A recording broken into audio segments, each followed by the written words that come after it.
Kalimutan ata ni Michael na sa pinakaunang salaysay na siya mismo ang gumawa at nagbigay sa aking opisina, andoon na ang pangalan ng mga Duterte.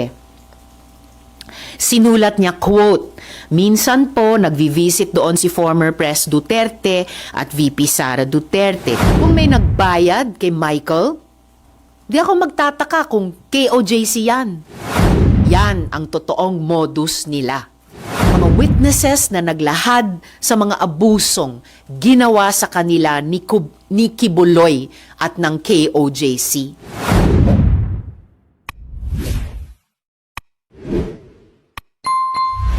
Na ilalabas namin ang mga ebidensya na patunay na nagsisinungaling siya. Si Michael ang paulit-ulit na lumapit sa aking opisina. Hindi siya tinakot, hindi siya pinilit. Siya ang naghabol sa amin para magpahayag ng kanyang panig.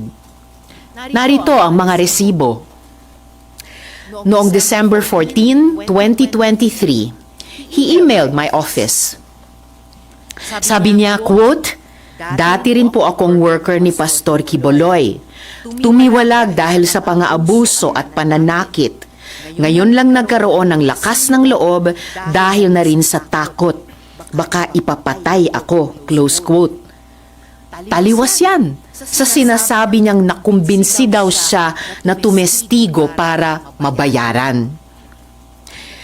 Because we take some time to vet emails, nung pakiramdam niya ay hindi siya pinapansin, he messaged us 2 more times noong December 15, 2023 at January 28, 2024. Nasaan dyan ang pinilit? Muli, siya ang una at paulit-ulit na lumapit. He freely and voluntarily offered his testimony and assistance.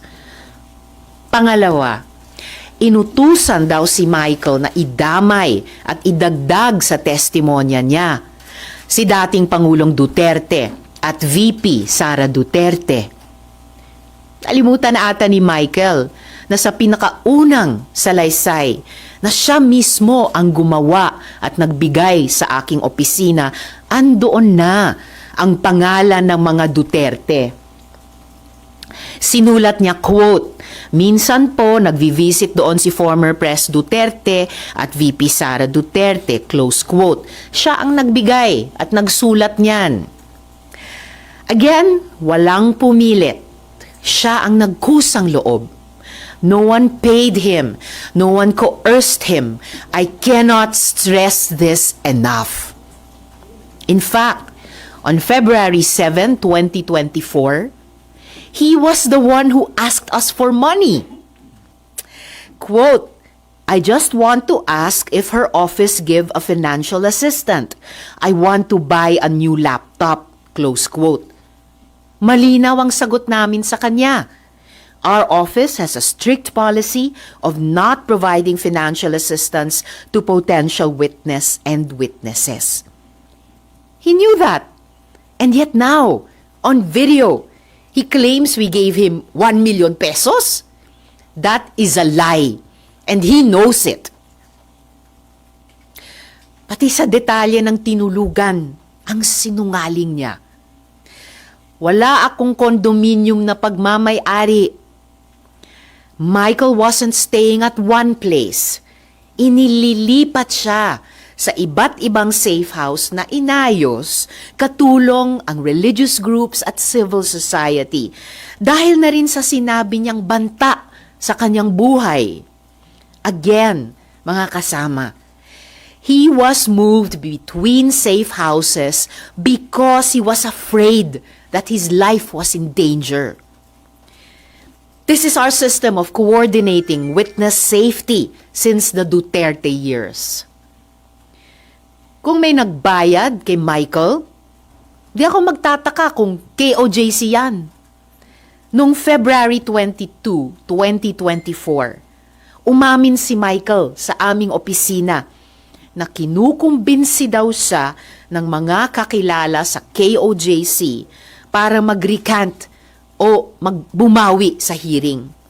Sumbong niya, quote, "Mag-recant daw ako para mapahiya si Senrisa, especially daw yung mga nakita ko sa mga Duterte.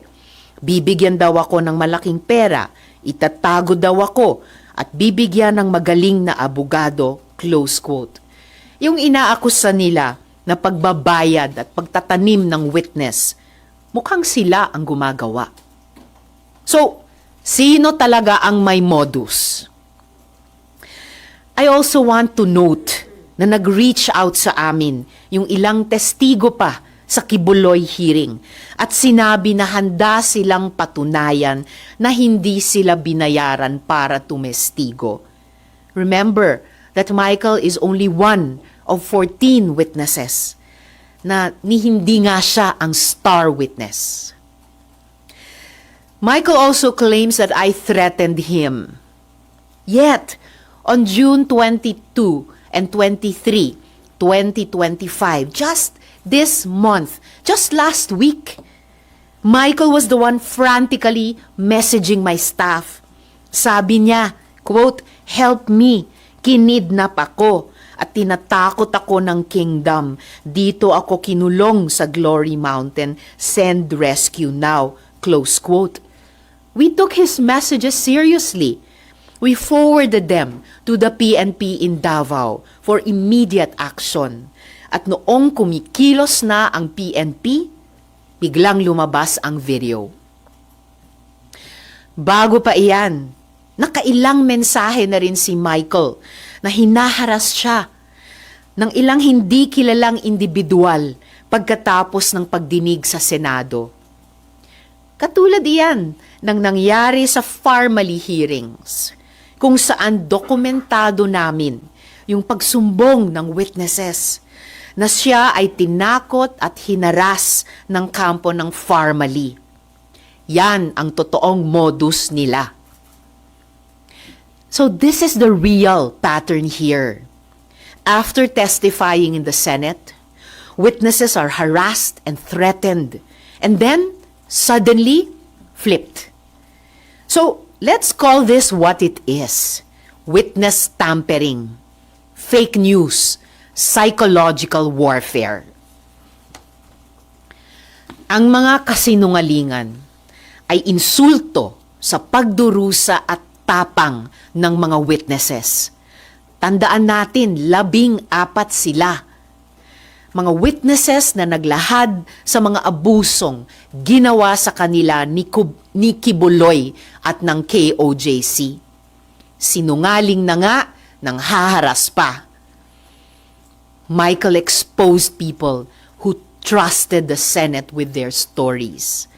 And these are people who were already afraid. Now they are in danger. Again, yan ang talagang kinagagalit ko. Hindi lang ito paninira. Those responsible for this video crossed a line and they will be held to account. Muli, I have consulted with my legal team and on Wednesday, we will file a complaint with the NBI. We will work with them for a full investigation into the people who created this video and the networks amplifying it. And we're not stopping there. We are preparing criminal complaints. To those behind this, you don't scare us, but you should be scared of the truth. Because no one gets to endanger our witnesses, my staff, or harass the Senate with impunity. We will not let this slide. We will fight back. Hindi nila mapipigilan ang katotohanan.